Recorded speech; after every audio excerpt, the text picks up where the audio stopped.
This podcast is Challenging Opinions and is presented by William Campbell.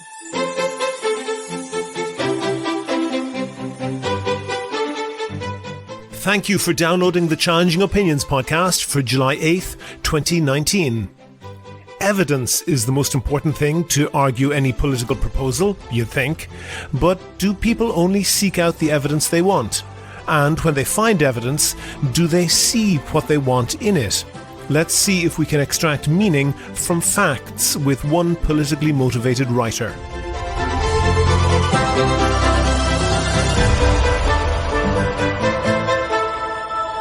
Challenging Opinions is the podcast where ideas are tested.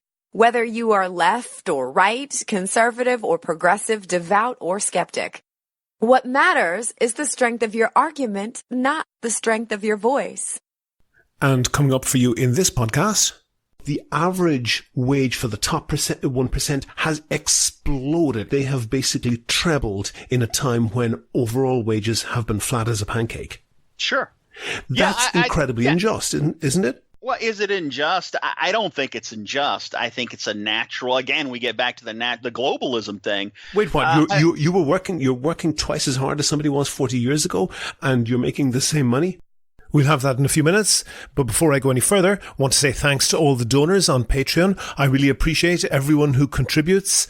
If you don't know, Patreon is basically a website that allows people to make a donation of $1 or $2 per podcast or per month. That helps me to devote more time to research and to finding interesting guests. If you think you could do the same as them, there's details on the website and at the end of the show. If, when I say tick-tock, your mind goes to a clock, then you're not in the demographic for TikTok. TikTok is a video sharing app with a very young demographic. It's got something approaching 1 billion users, and that's not counting the users of a parallel app in China called Douyin, which is basically identical except firewalled off to comply with Chinese censorship laws. To put that in context, Facebook took almost 8 years to get to 1 billion users. TikTok won't be 3 years old until September. The videos are limited to 15 seconds mostly, and as you might expect, they normally center on music and youth culture. If you want to feel old, download it and swipe through a few videos. Users who get more than 1,000 followers unlock a feature that allows them to do live streams to all of those followers and to broadcast live video basically to them. So far, so standard media. But the other aspect of TikTok is the ability to send and receive virtual gifts. Basically, users can send a digital gift to each other.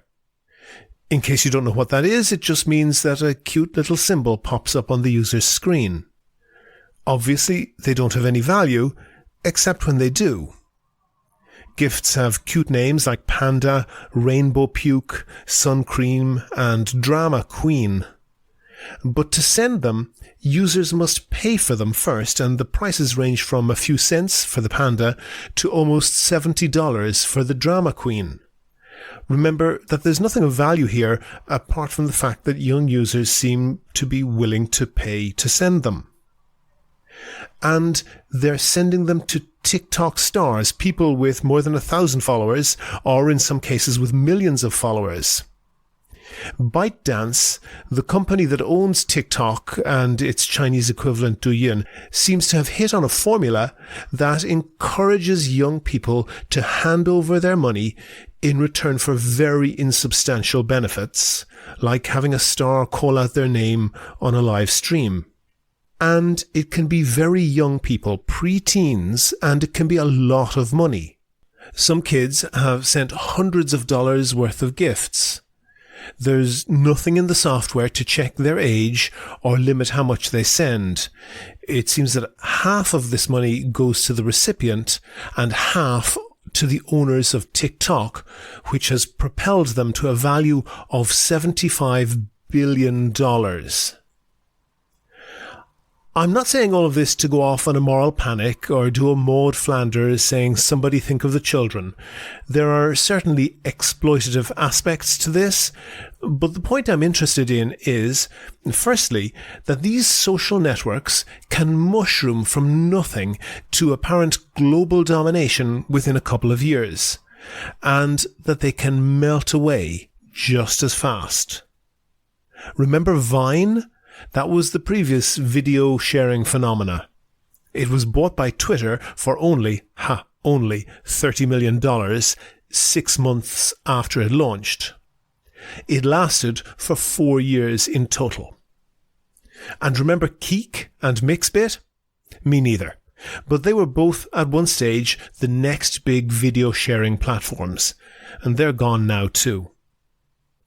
I think it shows that many areas of the internet are still a wild west.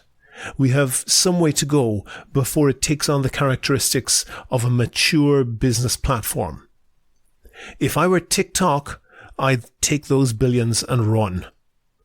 The same probably goes for Facebook and Twitter. Do you agree? Do you disagree? If you want your point of view heard, email podcast@challengingopinions.com and say what you think. On the line now, I have John Hawkins. He's a writer for BizPack Review. He also runs the brasspills.com website. He's an author of a book called 101 Things All Young Adults Should Know. And I got in touch with him about an article that he wrote for his own personal website, rightwingnews.com. John, you were reading Tim Carney's book called Alienated America, Why Some Places Thrive While Others Collapse. And you did an article that was basically listing a whole load of facts, of statistics that Tim Carney had in his book. What was your takeaway from the whole thing? Well, there are a number of books that go in this vein. For example, Bowling Alone, Coming Apart, The State of White America. You can go on with these. But his book in particular I thought was interesting because it not only approached what was going wrong for people on the lower end of the economic spectrum economically, which is where most people go. He talked about one of the big problems that you're seeing for people there is a cultural thing in that they're no longer connected to the culture. So for them, the American dream isn't necessarily the old the White House, the picket fence, and the 2.5 kids. That might be part of it, but the other part of it is, hey, they have a certain number of friends. They go to church every week. They feel connected to the people in the community around them, and they're no longer seeing that as much. The reason I was really interested in your article is because it's a whole bunch of bullet points, and many of them are facts, and they're typically comparing what the US, what cultural life was like, what economic life was like in perhaps the 1960s and 70s and now for that terrible word millennials. What really struck me on that was that I think I could read pretty much the same list of bullet points, of facts, of statistics on a left-wing website where they would be decrying economic injustice. And what really struck me was that I think a big part of the divide, particularly in the United States these days, is that people look at the same set of facts and come to an entirely different set of conclusions. First of all, do you think I'm right on that? And secondly, do you think that maybe when you look at those facts, there's a tendency for you to see what you want to see? I think everybody has a tendency to see what they want to see. That's a very humble thing to say. Well, yes, and to see the conclusions that they want to see. And for example, you said economic injustice. I just think more of how the world's changed. Really, I think a lot of the economic issues we've seen over the last 50 to 60 years, for example, are globalism. Why is Bill Gates so rich? Because he's selling his product everywhere, not just in the United States. Why have we seen a lot of factories move overseas? It's not that Bill Gates or some other rich guy did it. It's that suddenly, because of shipping containers, which came along in the 1960s, computers, and then the internet, it's much more affordable to sell things and move things from all over the world. So I look at changes like that, and I can see the enormous cultural and economic shifts that have happened. and trying to sort of go back and say, why did these things happen? I think a lot of them are just nature of the beast. I don't think there's necessarily some policy. I just think it's a natural shift that's happened. And then we have to try to figure out how to deal with it, which is not so easy. Okay, that's possibly true, but the word that I would quibble with is natural. And I tend to find that people who like the status quo tend to say, oh, well, it's just natural. You can't really question it. People who want to change things tend to say, no, it can be a different way. It's a bit of a lazy thing to say it's just natural, isn't it?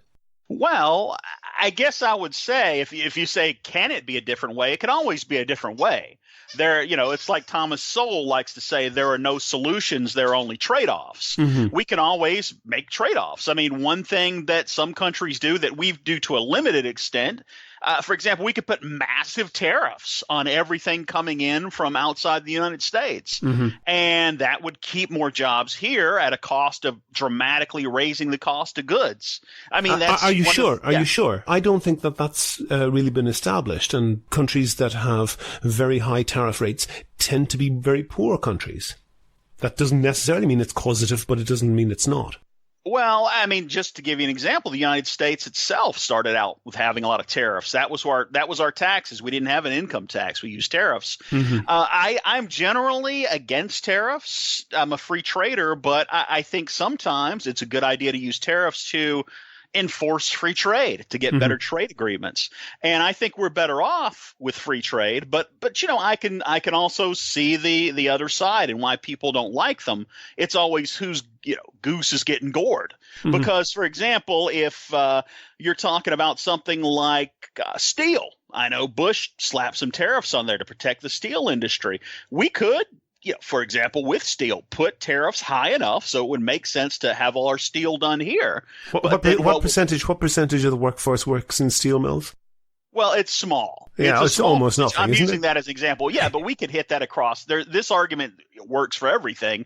You could put a massive tariff. No. It doesn't. It doesn't, John. It doesn't work for everything because most things are very, very highly specialist. And if you put a tariff on it, it doesn't mean that then you protect that industry in your country. It just means that you get less of that. Well, give me an example of that. The example that I'd give you is scanners, where you want to scan a document. You know how many countries in the world make scanners? How many? One, Taiwan. All the scanners in the world are made in Taiwan. You are probably right when it comes to scanners, yes. No, but everything is scanners.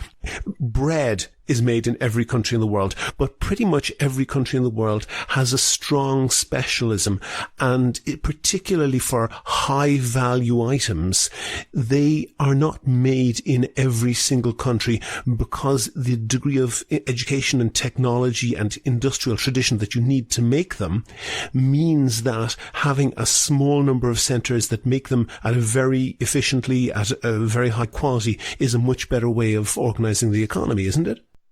Well, where I would go even with scanners would be that if this is a big enough market for scanners and they're being made in one country, well, guess what? If the tariffs get high enough, they will bring part of their company here and make the scanners. They do that with cars, for example. So I don't think it's completely out of the line. I understand what you're saying, that it does make sense from an economic perspective that certain countries are going to be better at making certain things. So, yeah, I mean, I get what you're saying. Okay, but I don't really want to go down that route. The route that I want to go down is what I think you were emphasizing in the article, and you came back to a whole bunch of statistics that essentially centered on the fact that people who have a high involvement in society, people who have a lot of friends, people who have strong social networks, people who go to church, tend to do an awful lot better in terms of health, in terms of lifespan and economically. What do you think is the direction of causation there? Well, I think that if you're talking about the causation of it, I think you can sit down and say, well, which one is it, correlation or causation? We don't know for sure. But what we can say, and this is something I've seen across multiple books, not just Tim Carney's, that the people who ironically go to church the most, who have the most social connections, they're the people that are doing the best. Like, just to give you an odd one, and I don't remember if this was from Tim Carney's book or another one. I think it was from Tim Carney's. The people who define themselves as very religious and who never go to church were one of the most reliable voting blocks for Donald Trump. But if you're talking about the people who actually go to church, they're a much lower number. And those people who actually go to church tend to be wealthier and more successful. Now, which one is it, correlation or causation? I don't know. I do know that we can associate the fact that, hey, going to church, having all these social contacts are people that are more successful. Okay. Can I make a suggestion in that case? Sure, because sure. I think it's obvious because we have the statistics that there's a whole bunch of positive indicators in terms of family stability, in terms of economics, of people having a job and so forth, that are associated with these strong social bonds. There are a whole load of people in the United States today who are living from hand to mouth, who are working second jobs, who are relying on a lift because they can't afford an automobile, or maybe trying to get up early and walk however many blocks to try and get a bus that goes not quite to where they want to do, but they have to walk another number of blocks at the other end. And it's not surprising that there's a strong correlation between economic success and social connections, because people who are living a more marginal financial lifestyles, they don't have the time for that. I'm not sure that I agree with the idea that people who are poor, as a general rule, have a lot less free time than people that are rich. Not all poor, but many of them. The working poor, I would say. Yeah, but the working poor, I don't know, for example, that, if you go, and we're going to get into comparing apples and oranges here, but like the guy who's managing a bank has, a lot more free time than the guy who's working a shift at Wendy's every day. You know what I'm saying? I don't know. But the guy who's working a shift at Wendy's every day is probably working another shift somewhere else as well. Maybe he's working. There's not, when you look at the actual numbers of people in the United States who are working two jobs, percentage-wise, it's not a huge percentage. I want to say it's, and I'm doing this off the top of my head, this could be off a little bit, but it's something like 7 or 8%. So there are people who do that. I've done that before. But being poor also takes up a lot of your time. If you're poor, you need to, go to this shop and that shop to save a few pennies on getting something cheaper. You need to not buy a whole load of convenience things that are time-saving things. Being poor takes a lot of time. Well, it can. Just to name another one, public utilities, public transportation. You know, taking a bus takes you a lot longer than just driving somewhere, or it often does.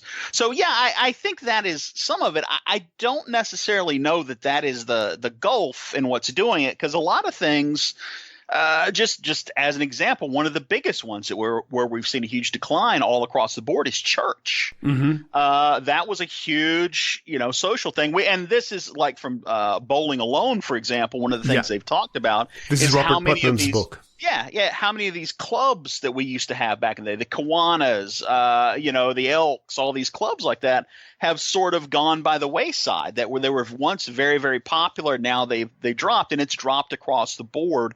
I don't know if that's just a function of time. And this gets again to the correlation causation thing. Are these people are they less successful because they're not doing those things, or are they not doing those things and it's causing them to be less successful? We don't know 100% for sure. Okay. I'm looking at a graph here, and the graph has three things. Taking 1979 as a base point, it has productivity, that's to say how much the average worker makes, how many, not their salary, how many things they make, how much it's worth. The average overall wages and the average income of the top 1%. Mm-hmm. And the productivity in the last 40 years has exploded, has probably doubled. Right. So every worker today is making pretty much double what the average worker made, the things they do. They're working twice as hard. They've got better technology probably, but they're making twice as much stuff as they did 40 years ago. And wages are flat as a pancake for most people. But the average wage for the top 1% has exploded. It went off the chart. Now their incomes are more volatile. So after the economic crash, their incomes went down, but went straight back up again afterwards.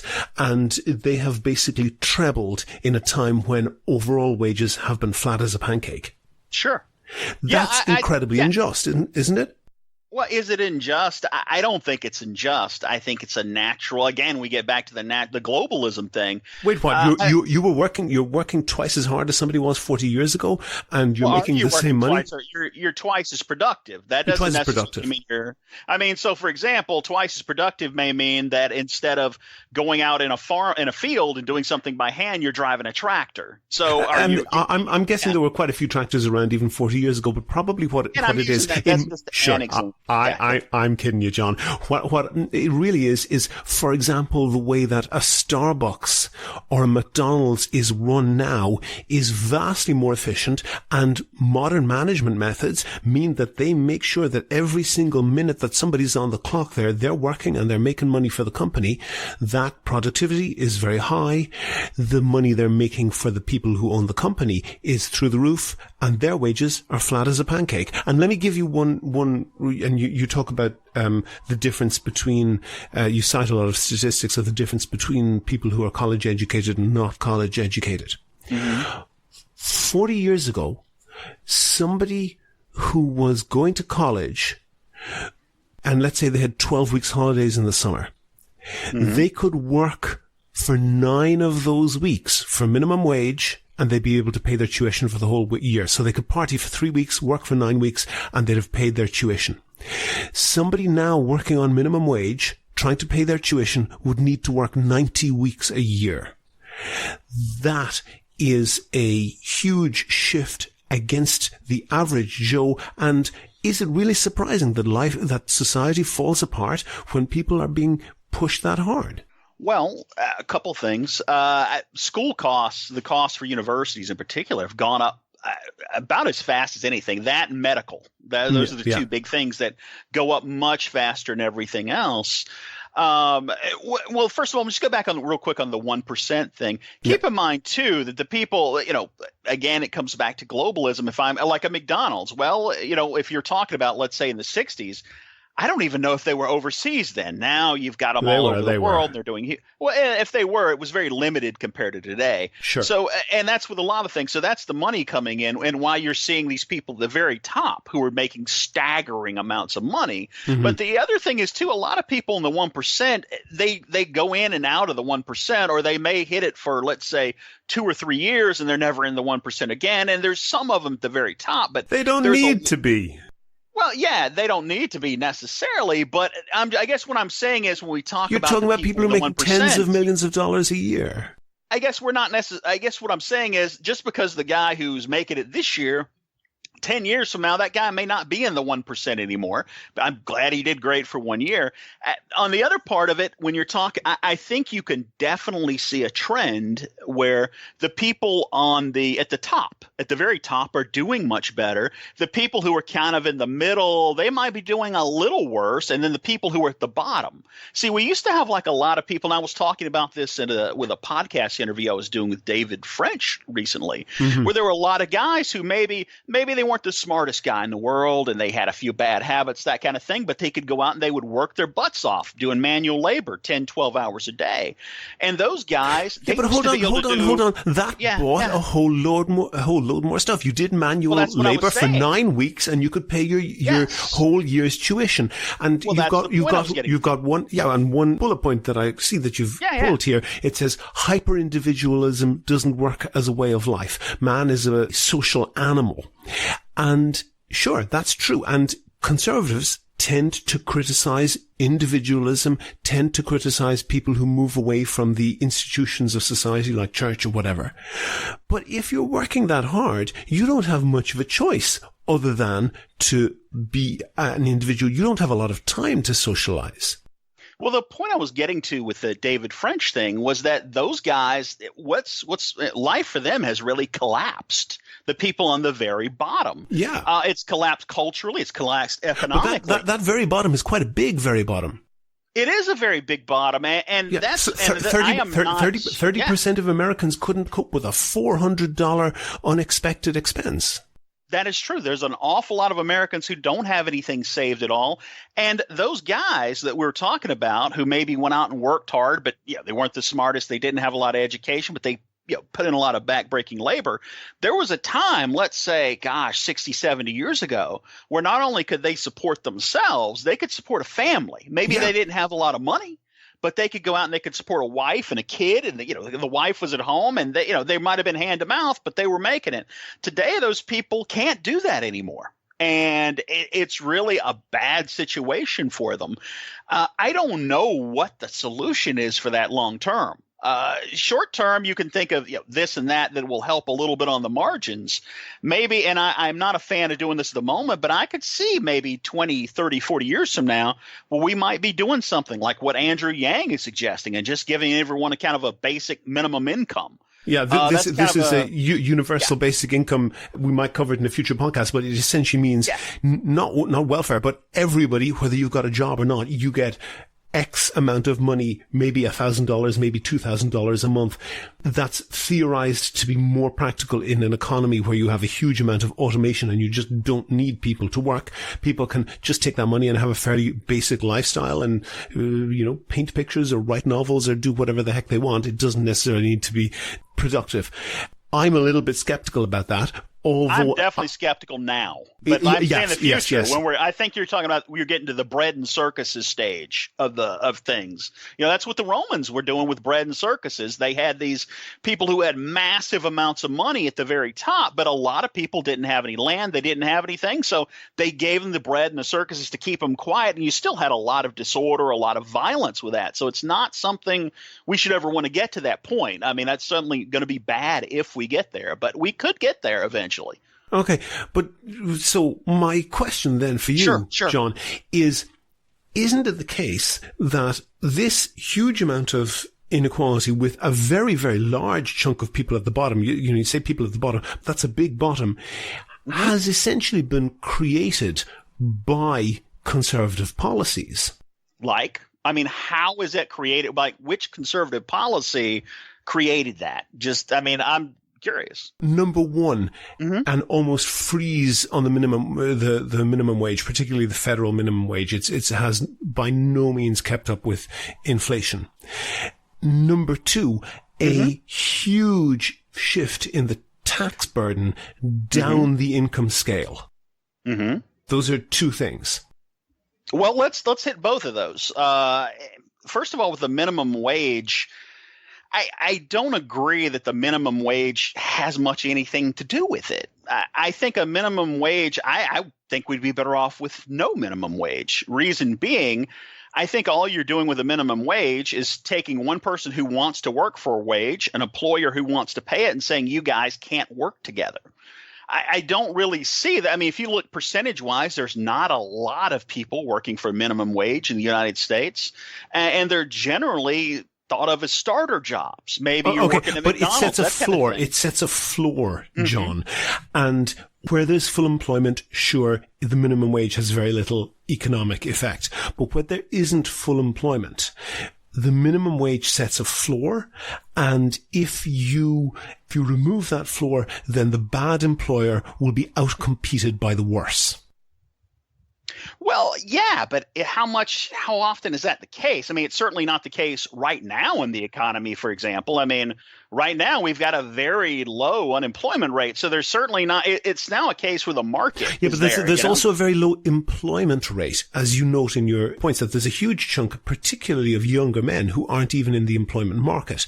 Push up the minimum wage, you will pull them into the employment market. It has to be the case that at least one, and I think there are multiple reasons, but one of the reasons that there is because the amount that they can earn is very low. But if you say you will pull them in, I don't know that what you're doing simultaneously is lowering the number of jobs there are. That may be the case. Yes, I agree that can happen. I don't think it always happens, but I think if you set the minimum wage very high, yes, that is possible. But I'm saying for example, the top marginal tax rate under Ronald Reagan, the top marginal tax rate never went below 80%. It's nowhere near that now. And there are people who are making tens of millions of dollars who are paying vastly less tax than others, and than people who are actually lower down the income scale, who are paying a lower percentage of tax because they can avail of tax breaks and loopholes and so forth. Well, that was your point too, and I didn't want to cover that. Hold that. The effect of that means that those taxes have to be collected somewhere else, and they're collected either as sales taxes or other types of taxes, or as income tax lower down the income scale. Well, I'd say two things about that, and I don't know this one completely off the top of my head. I'm sorry, but one thing is the tax rates at one point, I believe, were 90% for people up there. They didn't actually pay 80 and 90%. They had their own little deductions and ways they got to cut that out and protect their income. They paid effectively a much, much lower rate. And two, I know this is a thing that we hear all the time that, the people who are wealthy aren't paying their fair share. America has an extremely progressive tax, income tax, extremely progressive. The people at the bottom, I mean, just to give you an example, when I was visiting, England and France, I guess that was a couple of years ago, the middle class there are paying a much higher tax rate than they do in the United States. If you add in free university and free healthcare and count that as a cost that you're paying with your taxation, it starts to look like a bargain. That's, again, we're getting to something I haven't studied. I can't give you all that back and forth. I can. Let me give you this one, John. Let me give you this one. Sure. In the UK, you pay for the healthcare system through your taxation, through the tax you pay on your wages, and through sales tax called VAT there.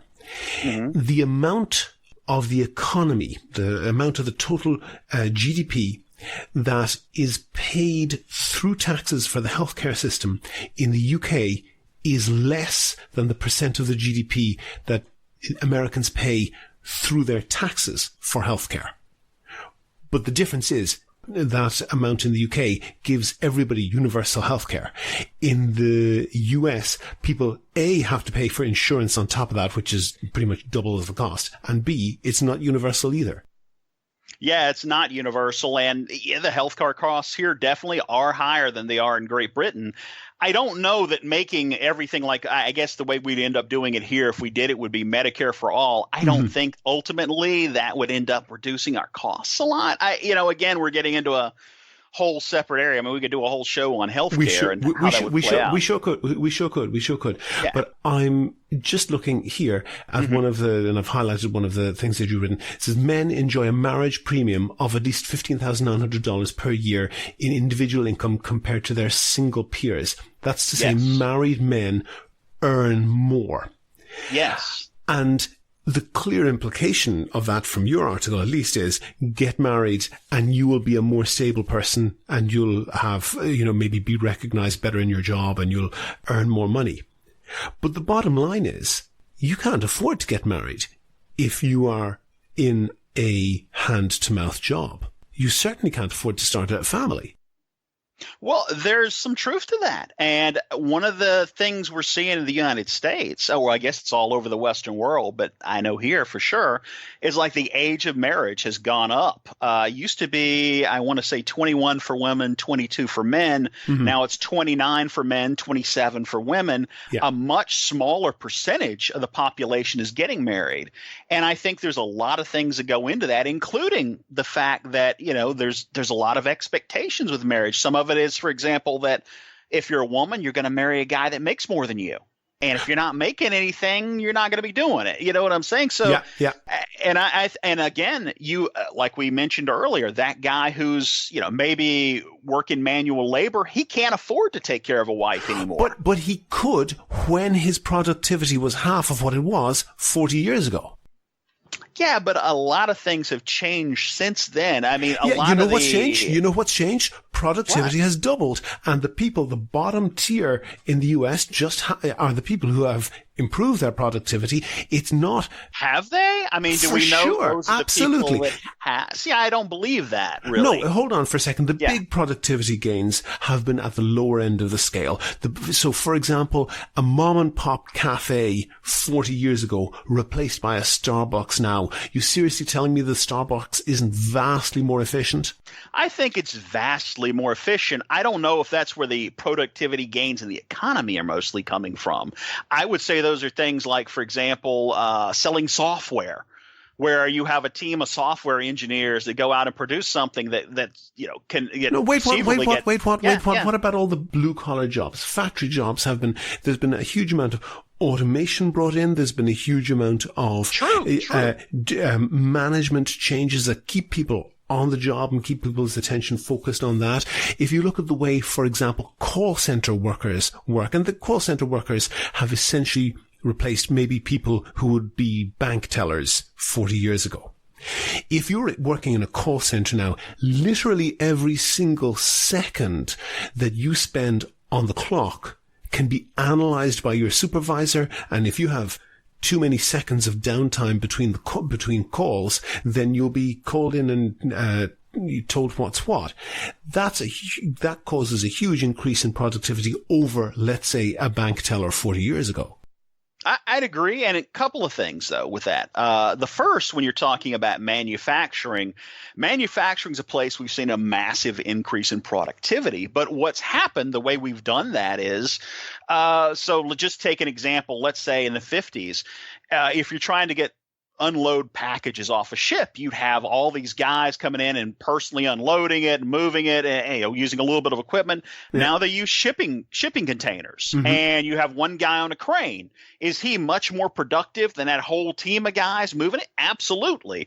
Or you've got some guy with equipment who's doing something that it took 20 people to do a long time ago. So like manufacturing, a lot of people think it's died off in the United States. It's really not true. Manufacturing productivity has gone up and up, but we're having much fewer workers to do it. As to the call center job, I think that illustrates part of the problem we're having and why you're not seeing wages go up. And I can tell you, me personally, before I started writing for a living and running a website for a living, I worked in a call center. I worked doing technical support, and that was something I did. So in 2005, when I went full time, basically, they brought us all in and say, hey, we've got some good news and bad news for you. The good news is we could have fired all of you and sent your jobs to India. The bad news is we're going to cut your costs, which you're getting paid, way down. So, and I left.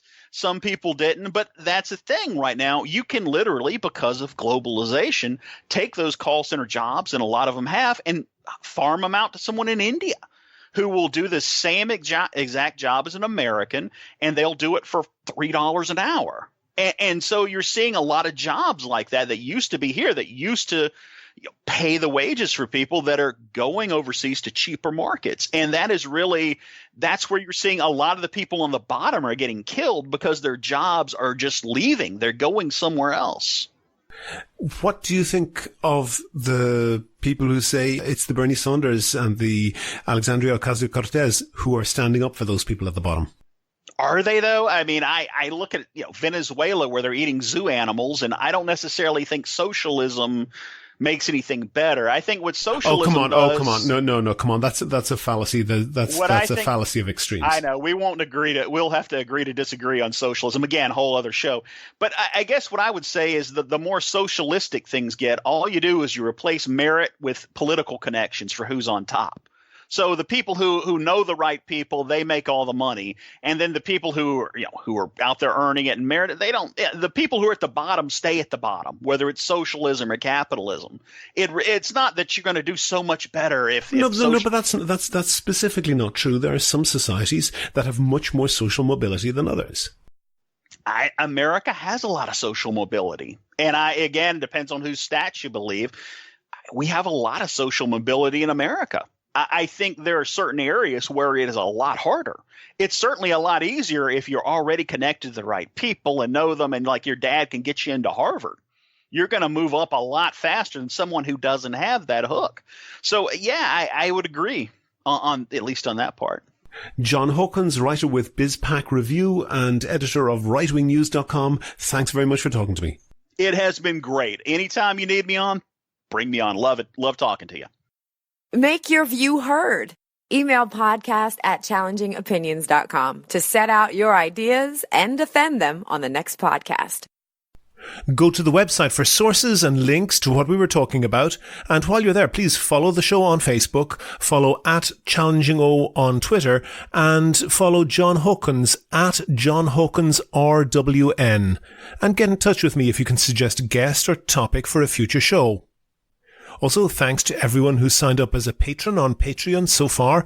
I really appreciate that. It means I can devote more time to research and to finding interesting guests. And if you could do the same as them and donate $1 or $2 per podcast or per month, you'll find the link on the website. You can also find out how to subscribe to the podcast for free on your computer, on your phone, or by email. It's all at www.challengingopinions.com. Coming up next Monday, that's July 15th, I'll be talking to Raymond Ibrahim, the author of Sword and Scimitar, 14 Centuries of War Between Islam and the West. The Challenging Opinions podcast is produced and presented by me, William Campbell. Thank you for listening.